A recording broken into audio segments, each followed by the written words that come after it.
ukhona nomahluko njengoba ubaba esesokile na hayi ngeke nginitshele impendulo kodwa nje ngaphuma ngithwele kuleli ekhaya ngaphuma nezipho eziningi kuthiwa hawu wena lo owalungisa ubaba ngavuma kwathiwa hlala laba budlomo ngaphuma no basket ngabandwa nezinkukhu kwafika ngihamba nezimbuzi konke lokho kuphuma kumama ngiyongibongele kumama ngikwazi ukuthi awaphela amandla ami ukubonga ukuthi ke ngiyabonga ukuthi ngaba udokotela omuhle kuwena ngalungisa umuzi amen.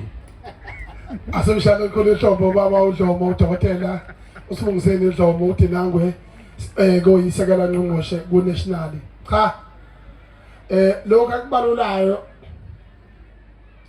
uxubile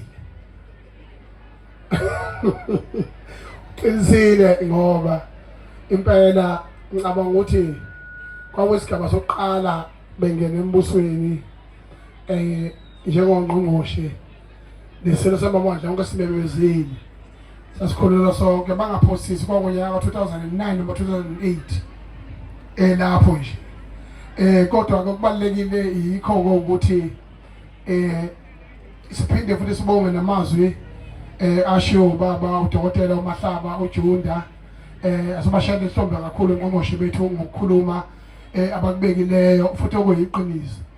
Okunye engingakusho ke mina makhosi asendlungu lakho lapha phakathi kwethu ukuthi asikwazi ukufundisa izizukulwane ezizayo ukusaba ukukhuluma umlando neqiniso ngenxa yokwesabela ukuthi imizwa injani ngalezo sikhathi.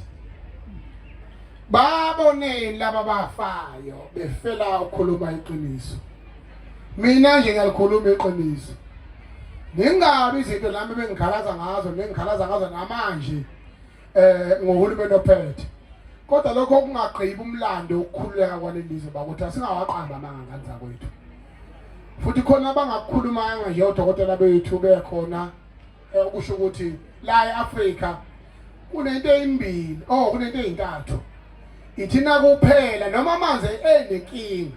Ithina kuphela la eAfrika kodwa abaphuza amanzi avele empompini in an African continent yonke jikelele. Okhombisa ukuthi noma amanzi enenkinga kodwa khona lapha purifier khona aqualify ukuthi aphuze umuntu. Uhulumeni waseSouth Africa kuphela owazi ukupha abantu izindlu mahala. Ayikho nhlobo eAfrika leyo. Phinde futhi izalukazi eyeholo unyanga nenyanga ingane imfundo yamahala. Hayi udonsa ofishe lapha kunuku ikhopha kuphela kwamanye amazwe. Woza into encane uzobonga